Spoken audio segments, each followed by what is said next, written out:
नमस्कार, मेरा नाम है गौरव पाल। आपका स्वागत है हमारी इस नई वीडियो में।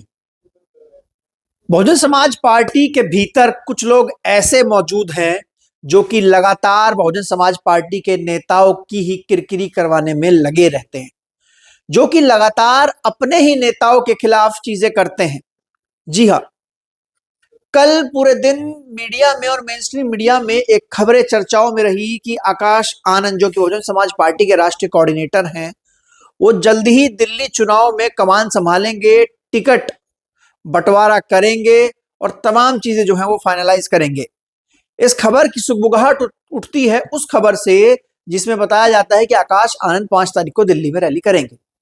आकाश आनंद 5 तारीख को दिल्ली में रैली करेंगे, ये खबर सच है, लेकिन उसके बाद जो परत दर परत खबर बनाई गई है उस खबर पर आज हम बात करेंगे और इस बात की भी चर्चा करेंगे कि आखिर हर विधानसभा चुनाव से पहले इस प्रकार की खबरें क्यों आती हैं, कौन इन खबरों को प्लांट कराता है, कौन इस खबरों को चलवाता है और इसके पीछे का कारण क्या है।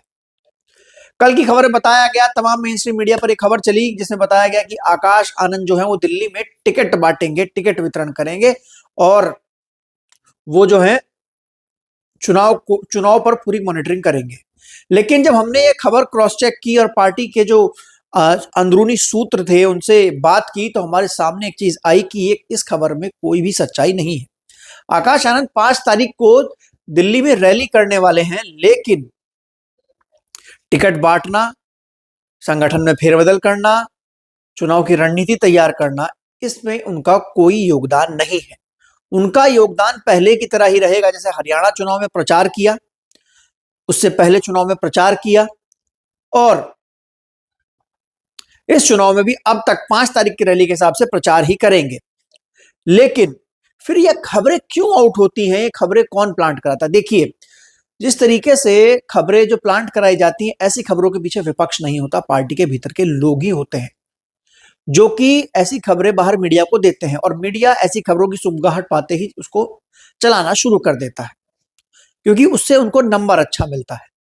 तो हुआ ये कि किसी के द्वारा एक खबर जो है वो प्लांट कराई गई है और जिसने खबर मीडिया को दी है वो भी कोई लल्लू पंजू व्यक्ति नहीं है, वो भी किसी खास का बड़ा कोई खास है जिसने ये खबर मीडिया को दी है। ऐसी खबरें इसलिए चलाई जाती हैं ताकि चुनाव के बाद जब नतीजे ना आए या नतीजे उस तरीके से ना आए तो फिर जिसके नाम पर ये तैयारी, रणनीति, टिकट बंटवारा, ये सब शुरुआत की गई थी, उसके सर ठीकरा फोड़ा जा सके। हरियाणा चुनाव में आकाश आनंद ने प्रचार किया, उसके बाद महाराष्ट्र और झारखंड चुनाव में इस तरह की खबरें आई कि आकाश आनंद टिकट बांटेंगे, आकाश आनंद, वो भी चुनाव से महज कुछ दिन पहले, और वही दिल्ली में हुआ है। दिल्ली में महज अब 1 महीने के अंदर चुनाव निपट जाएगा।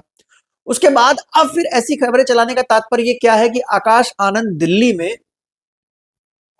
सक्रिय हो जाएंगे, टिकट बंटवारे में उनका अहम फैसला रहेगा, वो एक एक चीज की मॉनिटरिंग करेंगे जब चुनाव में महज 1 महीना रह गया है। इसके पीछे वो लोग भी हो सकते हैं जो उस प्रदेश में पार्टी को देखते हैं, वो लगातार 5 साल कुछ नहीं करते और जब नतीजा आने पर उनके सर ठीकरा फूटता है तो वो कहीं ना कहीं ये जो ठीकरा है मेन स्ट्रीम मीडिया में या फिर जो कार्यकर्ता है उसके समक्ष ये जो है वो बड़े नेता के सर फुड़वा देना चाहते हैं, ताकि उस नेता की जो क्रेडिबिलिटी है, उस नेता की जो योग्यता है, उस नेता का जो जनाधार बना हुआ है वो उसके वोटर के बीच कम हो जाए। और ऐसा ही कुछ आकाश आनंद के साथ हो रहा है। आप देख सकते हैं कि ये सिलसिला शुरू होता है राजस्थान और मध्य प्रदेश चुनाव से।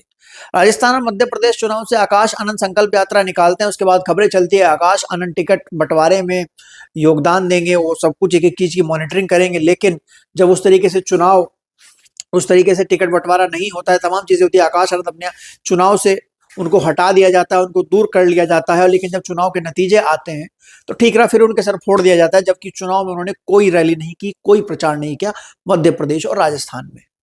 हरियाणा में उनसे प्रचार कराया गया, वो टिकट आवंटन और वो सब चीजों में शामिल नहीं किया गया, का रोल सिर्फ प्रचार करने का रखा गया, क्योंकि आकाश आनंद ने प्रचार से ही जो कैडर है, जो वोटर है, उसको इतना चार्ज कर दिया है कि वो कहीं ना कहीं अब जो है उसको पूर्ण रूप से अपना नेता मान चुका है। तो ऐसे में जो पार्टी के भीतर के कुछ लोग हैं जो नहीं चाहते हैं कि आकाश आनंद का कद बढ़े और आकाश आनंद आगे पार्टी को संभालें, आगे बढ़ाएं, वो लोग जो हैं वो लगातार इस तरह की खबरें प्लांट कराकर उनको उस वोटर के सामने अयोग्य साबित कर देना चाहते हैं। जहां तक मैं मानता हूं, जहां तक मुझे ऐसा लगता है, क्योंकि कल से ऐसी खबरें ज्यादा चल रही हैं और ये ऐसा नहीं है कि पहली बार हुआ है, हर बार ऐसा होता रहता है। हर बार ऐसी खबरें चलाई जाती हैं, ऐसी खबरें प्लांट कराई जाती हैं और फिर जो है फिर नतीजों वाले दिन सवाल किए जाते हैं कि वो तो पूरा चुनाव देख रहे थे, उनकी लीडरशिप खत्म हो गई है, ताकि उनको मेन स्ट्रीम से हटाया जा सके, ताकि उस नेता को मेन स्ट्रीम से हटाया जा सके। और जो लोग ऐसी खबरें चलाते हैं वो या तो किसी और को लाना चाहते होंगे या फिर कुछ और चीज करना चाहते होंगे या उनकी कुछ और मंशा रही होगी। लेकिन यूपी के विधानसभा चुनाव से पहले लगातार ऐसी खबरें चलाई जा रही, जिसका साफ तौर पर जरिया ये है, साफ तौर पर यह नजर आता है कि पार्टी के भीतर के लोग ही आकाश आनंद को कहीं ना कहीं बढ़ता हुआ नहीं देखना चाहते हैं।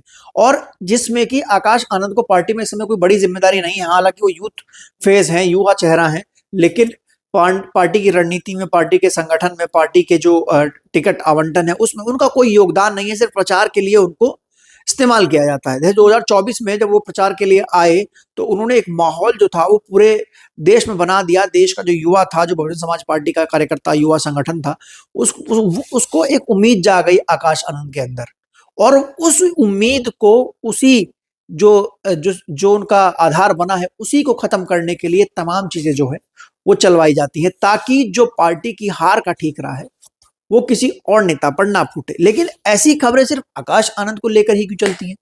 क्या बसपा में सिर्फ आकाश आनंद ही पार्टी के बड़े नेता हैं?